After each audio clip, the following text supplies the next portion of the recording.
The Adventure of the Norwood Builder. From the point of view of the criminal expert, said Mr. Sherlock Holmes, London has become a singularly uninteresting city since the death of the late lamented Professor Moriarty. I can hardly think that you would find many decent citizens to agree with you, I answered. Well, I must not be selfish, said he, with a smile, as he pushed back his chair from the breakfast table.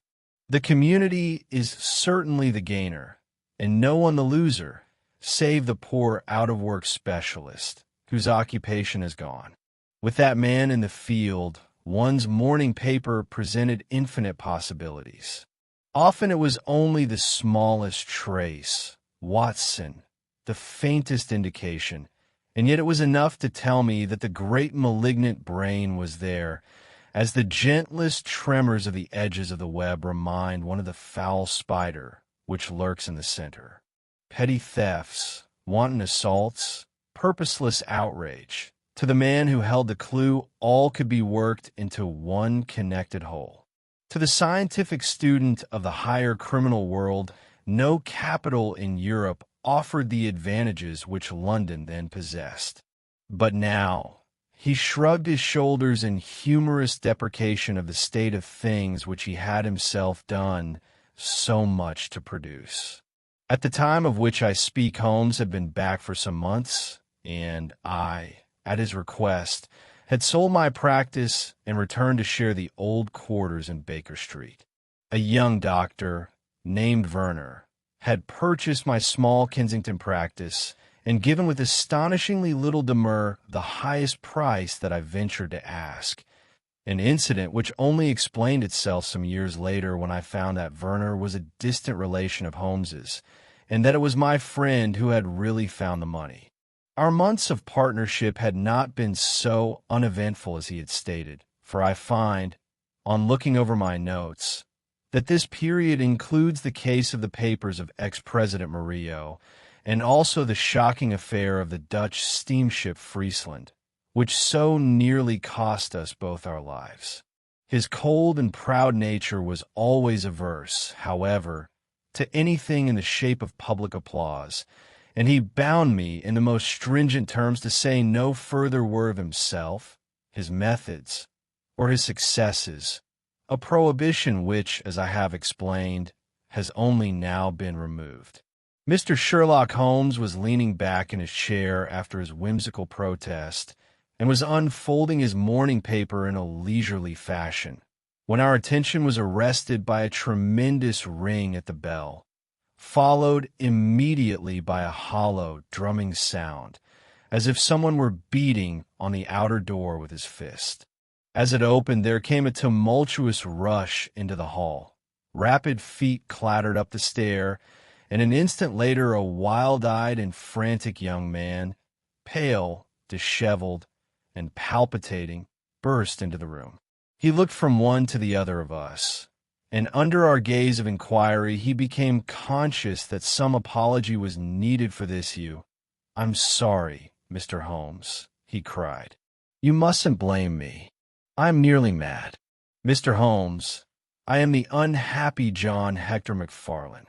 He made the announcement as if the name alone would explain both his visit and its manner, but I could see by my companion's unresponsive face that it meant no more to him than to me. "Have a cigarette, Mr. McFarlane," said he, pushing his case across. "I am sure that with your symptoms my friend Dr. Watson here would prescribe a sedative. The weather has been so very warm these last few days. Now, if you feel a little more composed, I should be glad if you would sit down in that chair and tell us very slowly and quietly who you are and what it is that you want. You mentioned your name as if I should recognize it, but I assure you that, beyond the obvious facts that you are a bachelor, a solicitor, a Freemason, and an asthmatic, I know nothing whatever about you." Familiar as I was with my friend's methods, it was not difficult for me to follow his deductions, and to observe the untidiness of attire, the sheaf of legal papers, the watch charm, and the breathing which had prompted them. Our client, however, stared in amazement. "Yes, I am all that, Mr. Holmes. And in addition, I am the most unfortunate man at this moment in London. For heaven's sake, don't abandon me, Mr. Holmes. If they come to arrest me before I have finished my story, make them give me time so that I may tell you the whole truth. I could go to jail happy if I knew that you were working for me outside." "Arrest you," said Holmes. "This is really most Grady, most interesting. On what charge do you expect to be arrested?" "Upon the charge of murdering Mr. Jonas Oldacre of Lower Norwood." My companion's expressive face showed a sympathy which was not, I am afraid, entirely unmixed with satisfaction. "Dear me," said he, "it was only this moment at breakfast that I was saying to my friend, Dr. Watson, that sensational cases had disappeared out of our papers in ceremonious entry." Our visitor stretched forward a quivering hand and picked up the Daily Telegraph, which still lay upon Holmes's knee. "If you had looked at it, sir, you would have seen at a glance what the errand is on which I have come to you this morning. I feel as if my name and my misfortune must be in every man's mouth." He turned it over to expose the central page. "Here it is, and with your permission I will read it to you. Listen to this, Mr. Holmes. The headlines are, 'Mysterious Affair at Lower Norwood. Disappearance of a well-known builder. Suspicion of murder and arson. A clue to the criminal.' That is the clue which they are already following, Mr. Holmes, and I know that it leads infallibly to me.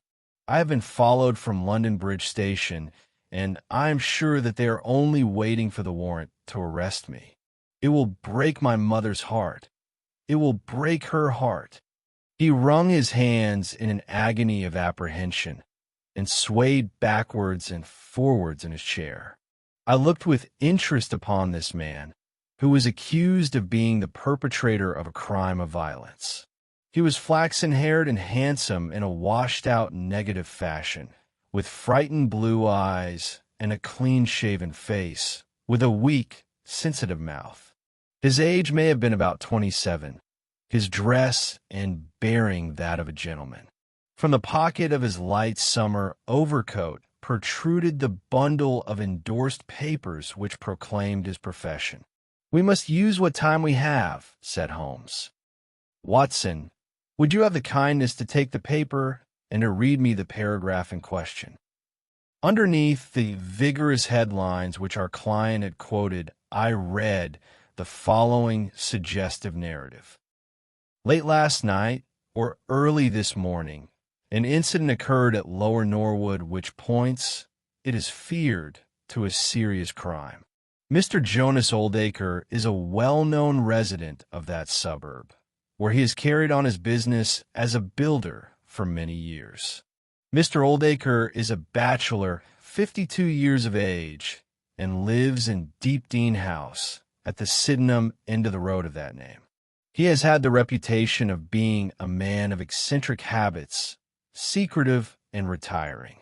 For some years, he has practically withdrawn from the business, in which he is said to have amassed considerable wealth. A small timber yard still exists, however, at the back of the house, and last night, about 12 o'clock, an alarm was given that one of the stacks was on fire.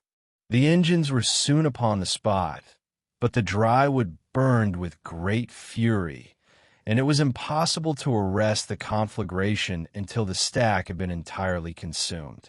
Up to this point, the incident bore the appearance of an ordinary accident, but fresh indications seemed to point to serious crime. Surprise was expressed at the absence of the master of the establishment from the scene of the fire, and an inquiry followed, which showed that he had disappeared from the house.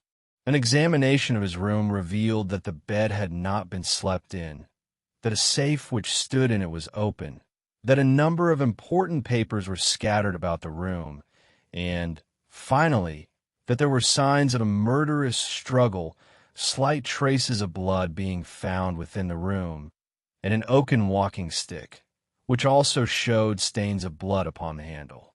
It is known that Mr. Jonas Oldacre had received a late visitor in his bedroom upon that night, and the stick found has been identified as the property of this person, who is a young London solicitor named John Hector McFarlane, junior partner of Graham and McFarlane of 426 Gresham Buildings, E.C. The police believe that they have evidence in their possession which supplies a very convincing motive for the crime, and altogether it cannot be doubted that sensational developments will follow.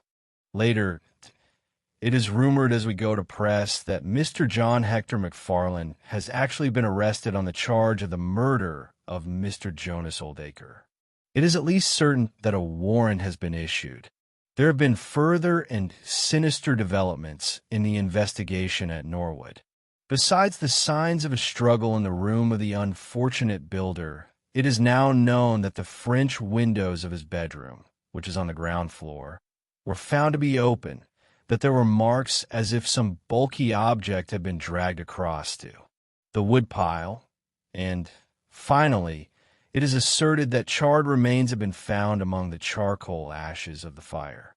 The police theory is that a most sensational crime has been committed, that the victim was clubbed to death in his own bedroom, his papers rifled, and his dead body dragged across to the wood stack, which was then ignited so as to hide all traces of the crime. The conduct of the criminal investigation has been left in the experienced hands of Inspector Lestrade, of Scotland Yard, who is following up the clues with his accustomed energy and sagacity. Sherlock Holmes listened with closed eyes and fingertips together to this remarkable account. "The case has certainly some points of interest," said he, in his languid fashion.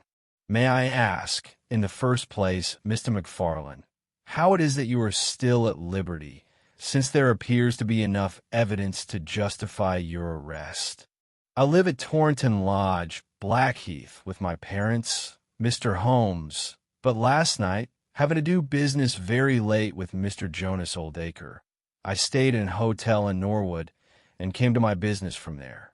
I knew nothing of this affair until I was in the train, when I read what you have just heard. I at once saw the horrible danger of my position, and I hurried to put the case into your hands. I have no doubt that I should have been arrested either in my city office or at my home. A man followed me from London Bridge Station, and I have no doubt. Great heaven, what is that?" It was a clang of the bell, followed instantly by heavy steps upon the stair. A moment later our old friend Lestrade appeared in the doorway. Over his shoulder I caught a glimpse of one or two uniformed policemen outside. "Mr. John Hector McFarlane," said Lestrade. Our unfortunate client rose with a ghastly face. "I arrest you for the willful murder of Mr. Jonas Oldacre, of Lower Norwood." McFarlane turned to us with a gesture of despair, and sank into his chair once more like one who is crushed. "One moment, Lestrade," said Holmes. "Half an hour more or less can make no difference to you, and the gentleman was about to give us an account of this very interesting affair, which might aid us in clearing it up." "I think there will be no difficulty in clearing it up," said Lestrade, grimly. "None the less, with your permission, I should be much interested to hear his account." "Well, Mr. Holmes, it is difficult for me to refuse you anything, for you have been of use to the force once or twice in the past, and we owe you a good turn at Scotland Yard," said Lestrade. "At the same time, I must remain with my prisoner, and I am bound to warn him that anything he may say will appear in evidence against him." "I wish nothing better," said our client. "All I ask is that you should hear and recognize the absolute truth." Lestrade looked at his watch. "I give you half an hour," said he. "I must explain first," said McFarlane, "that I knew nothing of Mr. Jonas Oldacre. His name was familiar to me, for many years ago my parents were acquainted with him, but they drifted apart. I was very much surprised, therefore, when yesterday, about 3 o'clock in the afternoon, he walked into my office in the city. But I was still more astonished when he told me the object of his visit. He had in his hand several sheets of a notebook covered with scribbled writing. Here they are, and he laid them on my table. Here is my will, said he. I want you, Mr. McFarlane, to cast it into proper legal shape. I will sit here while you do so. I set myself to copy it, and you can imagine my astonishment when I found that, with some reservations, he had left all his property to me. He was a strange little ferret-like man with white eyelashes, and when I looked up at him, I found his keen gray eaves fixed upon me with an amused expression. I could hardly believe my own senses as I read the terms of the will. But he explained that he was a bachelor with hardly any living relation, that he had known my parents in his youth, and that he had always heard of me as a very deserving young man, and was assured that his money would be in worthy hands. Of course, I could only stammer out my thanks. The will was duly finished, signed, and witnessed by my clerk. This is it on the blue paper, and these slips, as I have explained, are the rough draft. Mr. Jonas Oldacre then informed me that there were a number of documents, building leases, title deeds, mortgages, scrip, and so forth, which it was necessary that I should see and understand. He said that his mind would not be easy until the whole thing was settled, and he begged me to come out to his house at Norwood that night, bringing the will with me, and to arrange matters. Remember, my boy, not one word to your parents about the affair until everything is settled. We will keep it as a little surprise for them. He was very insistent upon this point, and made me promise it faithfully. You can imagine, Mr. Holmes, that I was not in a humor to refuse him anything that he might ask. He was my benefactor, and all my desire was to carry out his wishes in every particular. I sent a telegram home, therefore, to say that I had important business on hand, and that it was impossible for me to say how late I might be.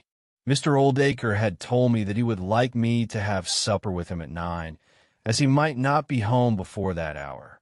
I had some difficulty in finding his house, however, and it was nearly 1:30 before I reached it. I found him. "One moment," said Holmes.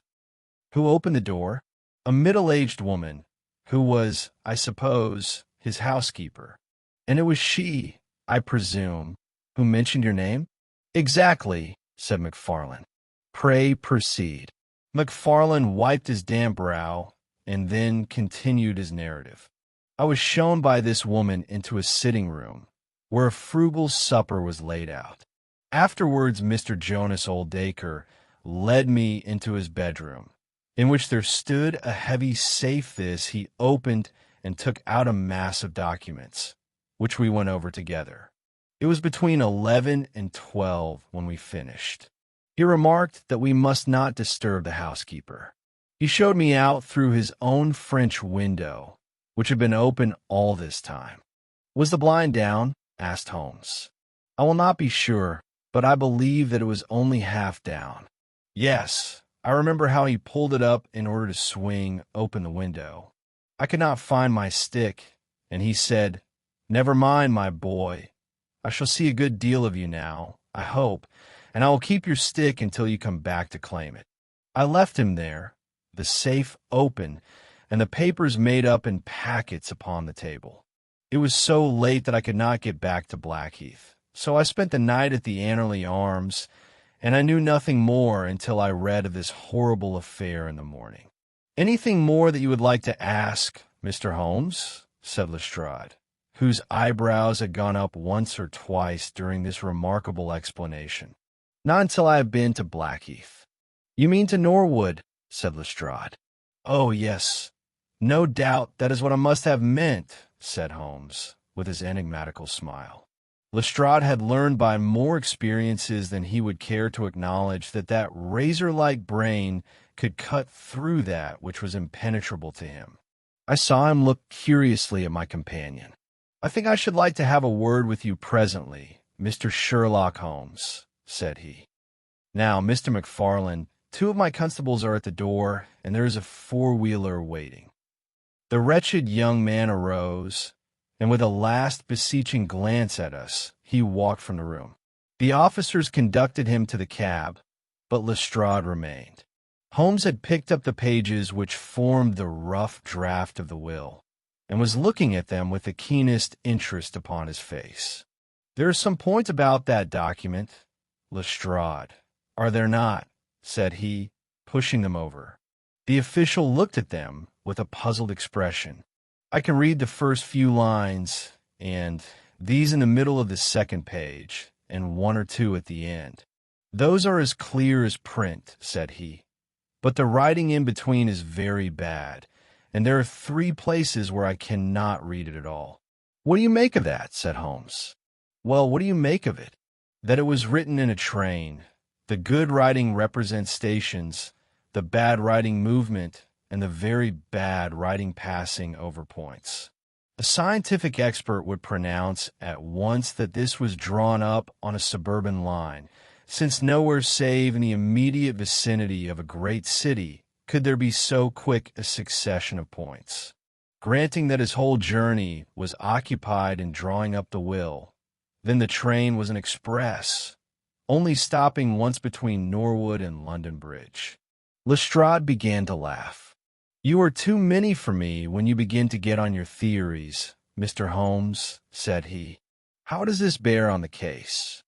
"Well, it corroborates the young man's story to the extent that the will was drawn up by Jonas Oldacre in his journey yesterday.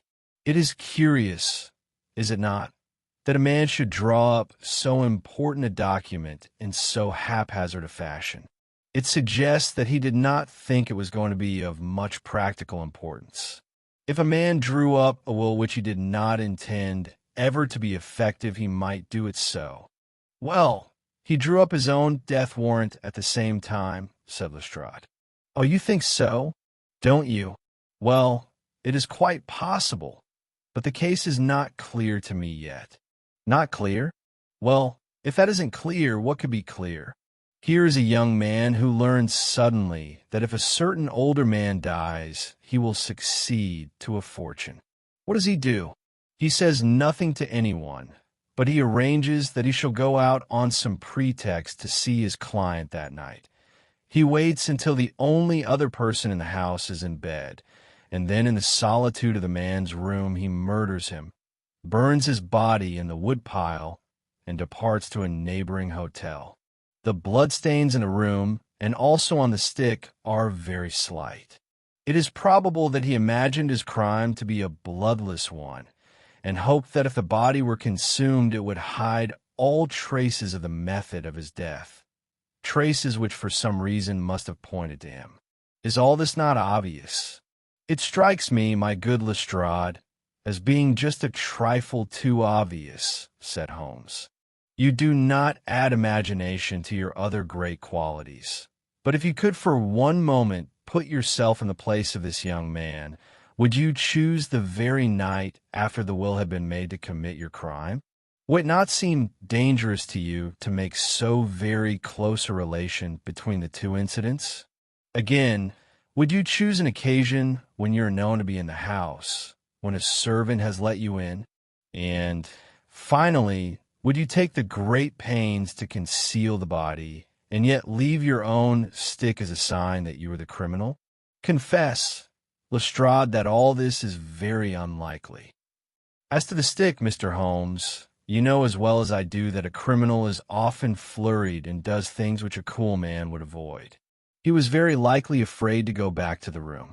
Give me another theory that would fit the facts." "I could very easily give you half a dozen," said Holmes. "Here, for example, is a very possible and even probable one. I make you a free present of it. The older man is showing documents which are of evident value. A passing tramp sees them through the window, the blind of which is only half down. Exit the solicitor. Enter the tramp. He seizes a stick, which he observes there, kills Oldacre, and departs after burning the body. Why should the tramp burn the body? For the matter of that, why should McFarlane? To hide some evidence.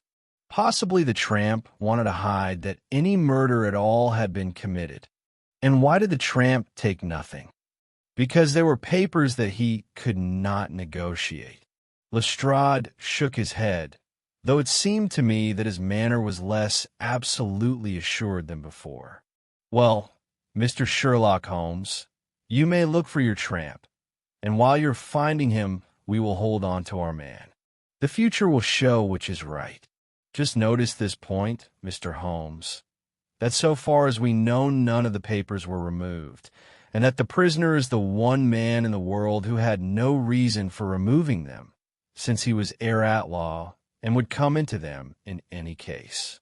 My friend seemed struck by this remark. I don't mean to deny that the evidence is in some ways very strongly in favor of your theory, said he. I only wish to point out that there are other theories possible. As you say, the future will decide. Good morning. I dare say that in the course of the day, I shall drop in at Norwood and see how you are getting on. When the detective departed, my friend rose and made his preparations for the day's work with the alert air of a man who has a congenial task before him. My first movement, Watson, said he as he bustled into his frock coat, must, as I said, be in the direction of Blackheath. And why not Norwood? Because we have in this case one singular incident coming close to the heels of another singular incident. The police are making the mistake of concentrating their attention upon the second, because it happens to be the one which is actually criminal. But it is evident to me that the logical way to approach the case is to begin by trying to throw some light upon the first incident, the curious will, so suddenly made, and to so unexpected an heir. It may do something to simplify what followed. No, my dear fellow, I don't think you can help me. There is no prospect of danger, or I should not dream of stirring out without you. I trust that when I see you in the evening, I will be able to report that I have been able to do something for this unfortunate youngster who has thrown himself upon my protection. It was late when my friend returned, and I could see by a glance at his haggard and anxious face that the high hopes with which he had started had not been fulfilled. For an hour he droned away upon his violin, endeavoring to soothe his own ruffled spirits. At last he flung down the instrument and plunged into a detailed account of his misadventures. It's all going wrong, Watson, all as wrong as it can go. I kept a bold face before Lestrade, but, upon my soul, I believe that for once the fellow is on the right track, and we are on the wrong. All my instincts are one way, and all the facts are the other, and I much fear that British juries have not yet attained that pitch of intelligence when they will give the preference to my theories over Lestrade's facts. Did you go to Blackheath? Yes, Watson, I went there, and I found very quickly that the late lamented old Acre was a pretty considerable blackguard. The father was away in search of his son. The mother was at home, a little fluffy, blue-eyed person in a tremor of fear and indignation. Of course, she would not admit even the possibility of his guilt, but she would not express either surprise or regret over the fate of old Acre. On the contrary, she spoke of him with such bitterness that she was unconsciously considerably strengthening the case of the police, for of course, if her son had heard her speak of the man in this fashion, it would predispose him towards hatred and violence. He was more like a malignant and cunning ape than a human being, said she, and he always was, ever since he was a young man. You knew him at that time? Said I. Yes, I knew him well. In fact, he was an old suitor of mine. Thank heaven that I had the sense to turn away from him and to marry a better, if a poorer man. I was engaged to him, Mr. Holmes, when I heard a shocking story of how he had turned a cat loose in an aviary, and I was so horrified at his brutal cruelty that I would have nothing more to do with him. She rummaged in a bureau, and presently she produced a photograph of a woman, shamefully defaced and mutilated with a knife. "That is my own photograph," she said. "He sent it to me in that state, with his curse upon my wedding morning." "Well," said I, "at least he has forgiven you now, since he has left all his property to your son." "Neither my son nor I want anything from Jonas Oldacre, dead or alive," she cried, with a proper spirit. "There's a God in heaven, Mr. Holmes, and that same God who has punished that wicked man will show in his own good time that my son's hands are guiltless of his blood." Well, I tried one or two leads, but could get at nothing which would help our hypothesis, and several points which would make against it. I gave it up at last, and off I went to Norwood. This place, Deep Dean House, is a big modern villa of staring brick, standing back in its own grounds, with a laurel-clumped lawn in front of it. To the right, and some distance back from the road, was the timber yard which had been the scene of the fire. Here's a rough plan on a leaf of my notebook. This window on the left is the one which opens into Oldacre's room. You can look into it from the road, you see. That is about the only bit of consolation I have had today. Lestrade was not there, but his head constable did the honors. They had just made a great treasure trove. They had spent the morning raking among the ashes of the burned wood pile, and besides the charred organic remains, they had secured several discolored metal discs. I examined them with care, and there was no doubt that they were trouser buttons. I even distinguished that one of them was marked with the name of Hyams, who was Oldacre's tailor. I then worked the lawn very carefully for signs and traces, but this drought has made everything as hard as iron. Nothing was to be seen save that some body or bundle had been dragged through a low privet hedge, which is in a line with the wood pile. All that, of course, fits in with the official theory. I crawled about the lawn with an August sun on my back, but I got up at the end of an hour no wiser than before. Well, after this fiasco, I went into the bedroom and examined that also. The bloodstains were very slight, mere smears and discolorations, but undoubtedly fresh. The stick had been removed, but there also the marks were slight. There is no doubt about the stick belonging to our client.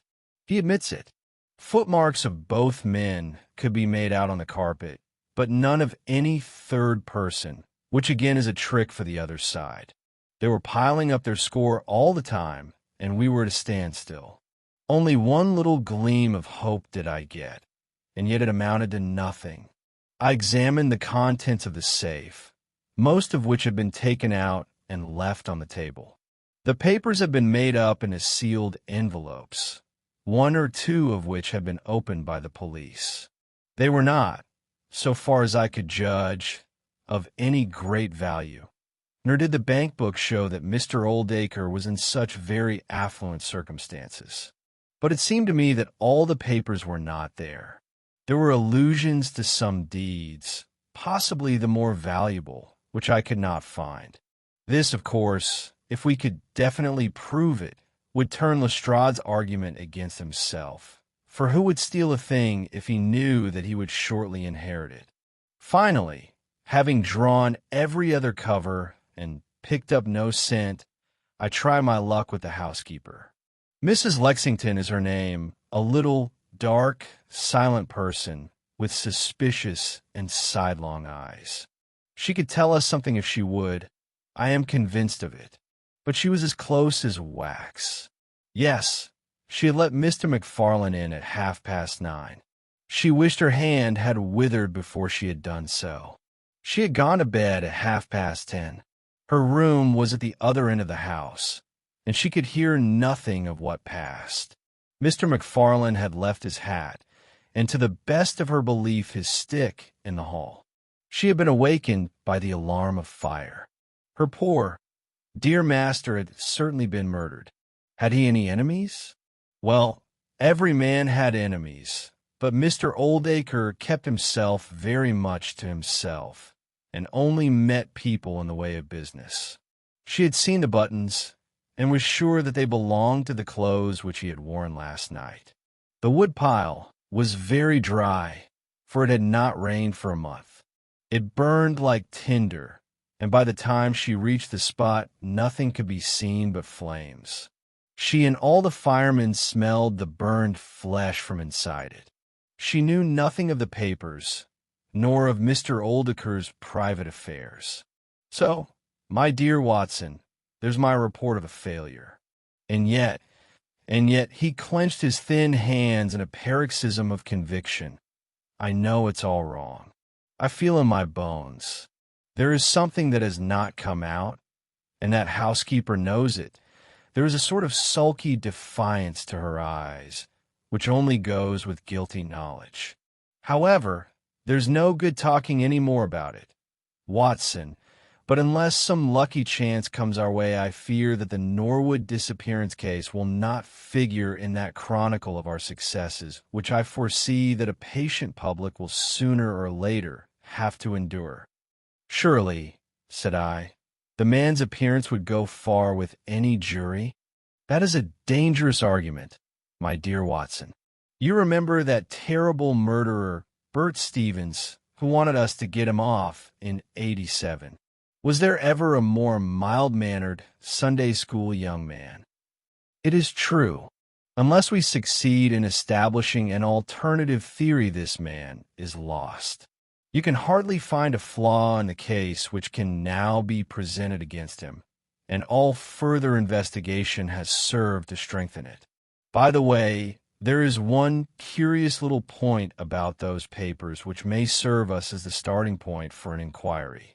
On looking over the bank book, I found that the low state of the balance was principally due to large checks which have been made out during the last year to Mr. Cornelius. I confess that I should be interested to know who this Mr. Cornelius may be with whom a retired builder has such very large transactions. Is it possible that he has had a hand in the affair? Cornelius might be a broker, but we have found no scrip to correspond with these large payments. Failing any other indication, my researches must now take the direction of an inquiry at the bank for the gentleman who has cashed these checks. But I fear, my dear fellow, that our case will end ingloriously by Lestrade hanging our client, which will certainly be a triumph for Scotland Yard. I do not know how far Sherlock Holmes took any sleep that night, but when I came down to breakfast, I found him pale and harassed, his bright eyes the brighter for the dark shadows round them. The carpet round his chair was littered with cigarette ends and with the early editions of the morning papers. An open telegram lay upon the table. "What do you think of this, Watson?" he asked, tossing it across. It was from Norwood, and ran as follows. "Important fresh evidence to hand. McFarlane's guilt definitely established. Advise you to abandon case. Lestrade." "This sounds serious," said I. "It is Lestrade's little cockadoodle of victory," Holmes answered with a bitter smile. "And yet it may be premature to abandon the case. After all, important fresh evidence is a two-edged thing and may possibly cut in a very different direction to that which Lestrade imagines. Take your breakfast, Watson, and we will go out together and see what we can do. I feel as if I shall need your company and your moral support today." My friend had no breakfast himself, for it was one of his peculiarities that in his more intense moments he would permit himself no food, and I have known him presume upon his iron strength until he has fainted from pure inanition. "At present I cannot spare energy and nerve force for digestion," he would say, in answer to my medical remonstrances.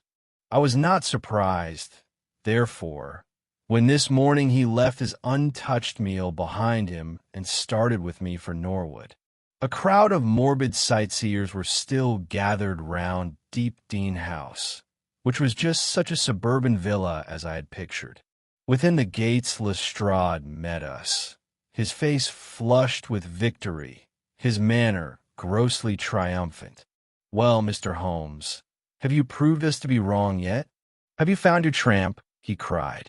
"I have formed no conclusion whatever," my companion answered. "But we formed ours yesterday, and now it proves to be correct.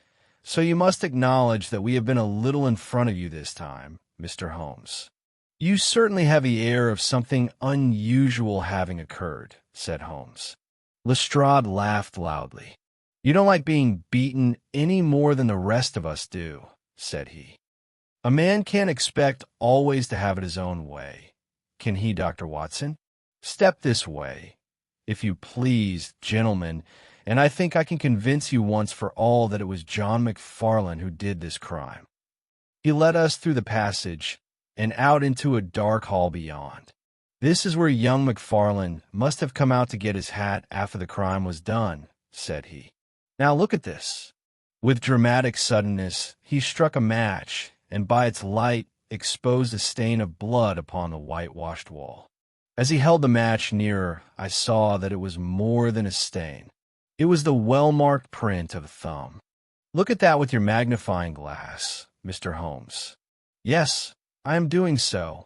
You are aware that no two thumb marks are alike." "I have heard something of the kind."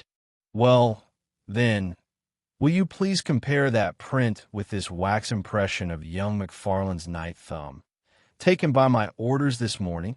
As he held the waxen print close to the bloodstain, it did not take a magnifying glass to see that the two were undoubtedly from the same thumb. It was evident to me that our unfortunate client was lost. "That is final," said Lestrade. "Yes, that is final," I involuntarily echoed.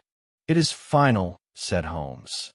Something in his tone caught my ear, and I turned to look at him. An extraordinary change had come over his face. It was writhing with inward merriment. His two eyes were shining like stars. It seemed to me that he was making desperate efforts to restrain a convulsive attack of laughter. Dear me, he said at last. "Well now, who would have thought it? And how deceptive appearances may be, to be sure. Such a nice young man to look at. It is a lesson to us not to trust our own judgment. Is it not, Lestrade?" "Yes, some of us are a little too much inclined to be cocksure, Mr. Holmes," said Lestrade. The man's insolence was maddening, but we could not resent it. What a providential thing that this young man should press his right thumb against the wall in taking his hat from the peg. Such a very natural action, too, if you come to think of it. Holmes was outwardly calm, but his whole body gave a wriggle of suppressed excitement as he spoke. "By the way, Lestrade, who made this remarkable discovery?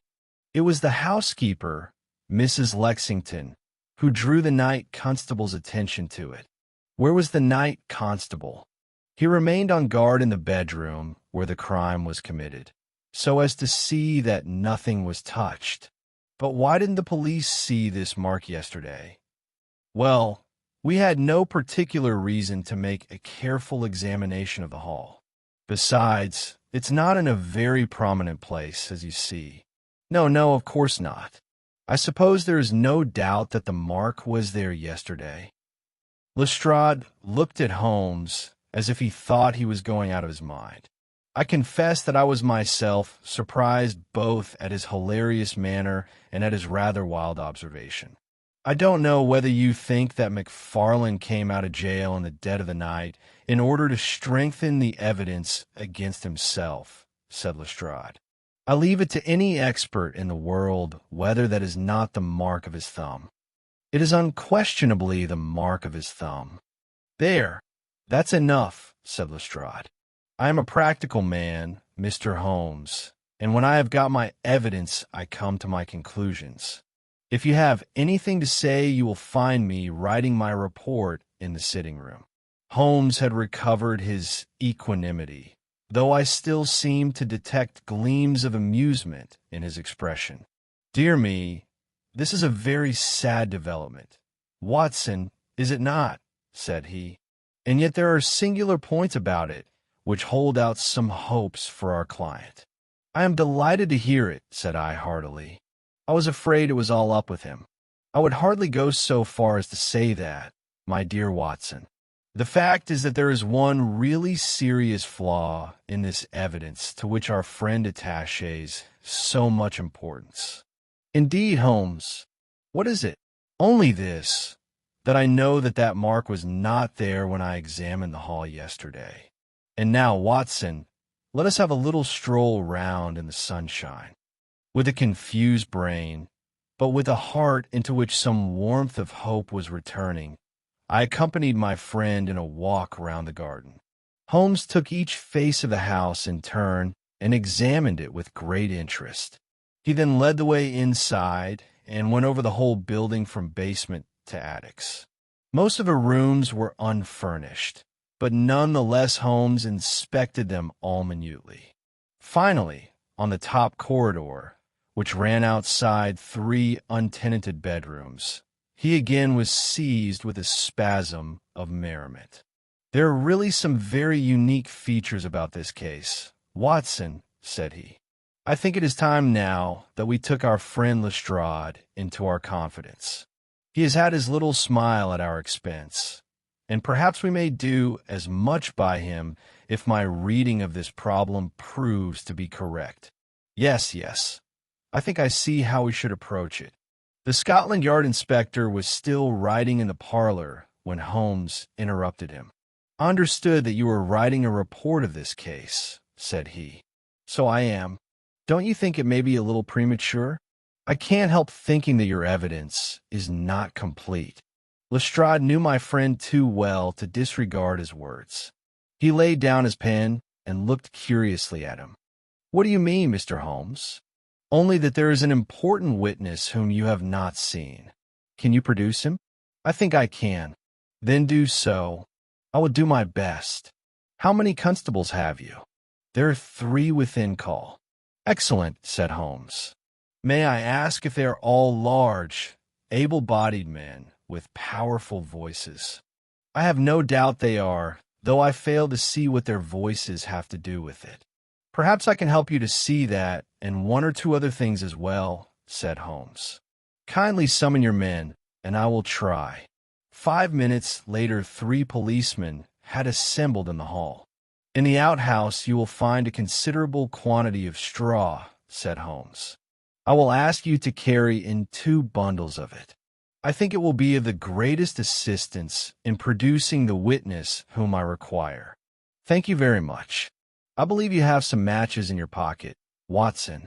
Now, Mr. Lestrade, I will ask you all to accompany me to the top landing." As I have said, there was a broad corridor there, which ran outside 3 empty bedrooms. At one end of the corridor we were all marshaled by Sherlock Holmes, the constables grinning and Lestrade staring at my friend with amazement, expectation, and derision chasing each other across his features. Holmes stood before us with the air of a conjurer who is performing a trick. "Would you kindly send one of your constables for 2 buckets of water? Put the straw on the floor here, free from the wall on either side. Now I think that we are all ready." Lestrade's face had begun to grow red and angry. "I don't know whether you are playing a game with us, Mr. Sherlock Holmes," said he. "If you know anything, you can surely say it without all this tomfoolery. I assure you, my good Lestrade, that I have an excellent reason for everything that I do. You may remember that you chaffed me a little some hours ago, when the sun seemed on your side of the hedge, so you must not grudge me a little pomp and ceremony now. Might I ask you, Watson, to open that window, and then to put a match to the edge of the straw?" I did so, and, driven by the draught, a coil of gray smoke swirled down the corridor, while the dry straw crackled and flamed. "Now we must see if we can find this witness for you, Lestrade." Might I ask you all to join in the cry of fire? Now then, 1, 2, 3, fire, we all yelled. Thank you. I will trouble you once again. Fire, just once more, gentlemen, and all together. Fire. The shout must have rung over Norwood. It had hardly died away when an amazing thing happened. A door suddenly flew open out of what appeared to be solid wall at the end of the corridor, and a little, wizened man darted out of it, like a rabbit out of its burrow.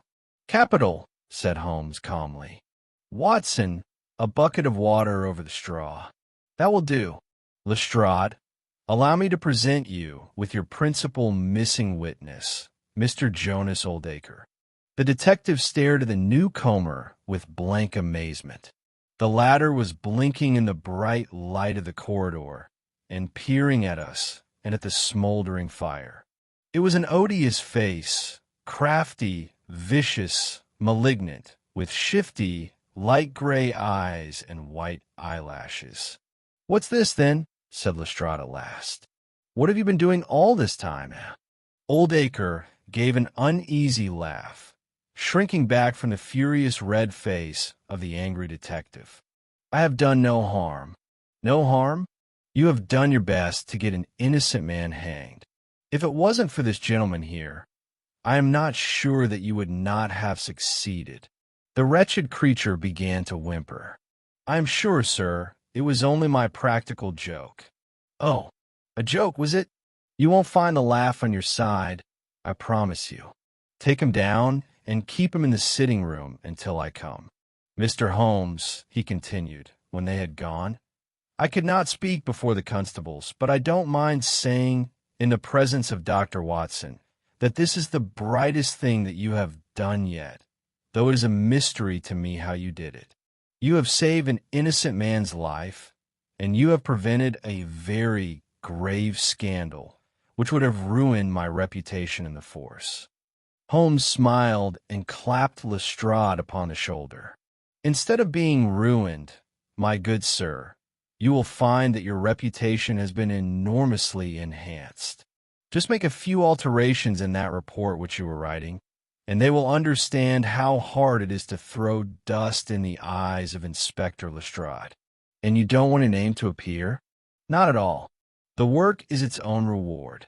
Perhaps I shall get the credit also at some distant day, when I permit my zealous historian to lay out his fool's cap once more. Watson, well, now, let's see where this rat has been lurking."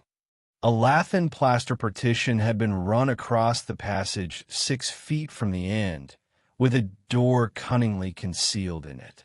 It was lit within by slits under the caves.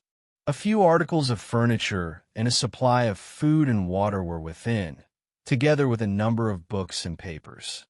"There's the advantage of being a builder," said Holmes, as we came out. He was able to fix up his own little hiding place without any confederate, save, of course, that precious housekeeper of his, whom I should lose no time in adding to your bag, Lestrade. "I'll take your advice. But how did you know of this place, Mr. Holmes?" "I made up my mind that the fellow was in hiding in the house. When I paced one corridor and found it 6 feet shorter than the corresponding one below, it was pretty clear where he was. I thought he had not the nerve to lie quiet before an alarm of fire. We could, of course, have gone in and taken him, but it amused me to make him reveal himself.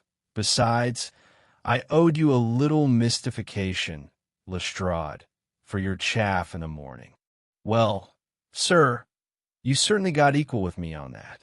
But how in the world did you know that he was in the house at all?" "The thumb mark, Lestrade. You said it was final, and so it was in a very different sense. I knew it had not been there the day before. I pay a good deal of attention to matters of detail, as you may have observed, and I had examined the hall and was sure that the wall was clear. Therefore, it had been put on during the night. But how? Very simply. When those packets were scaled up, Jonas Oldacre got McFarland to secure one of the seals by putting his thumb upon the soft wax. It will be done so quickly and so naturally that I dare say the young man himself has no recollection of it. Very likely it just so happened, and Oldacre had himself no notion of the use he would put it to. Brooding over the case in that den of his, it suddenly struck him what absolutely damning evidence he could make against McFarlane by using that thumb mark. It was the simplest thing in the world for him to take a wax impression from the seal, to moisten it in as much blood as he could get from a pinprick, and to put the mark upon the wall during the night, either with his own hand or with that of his housekeeper.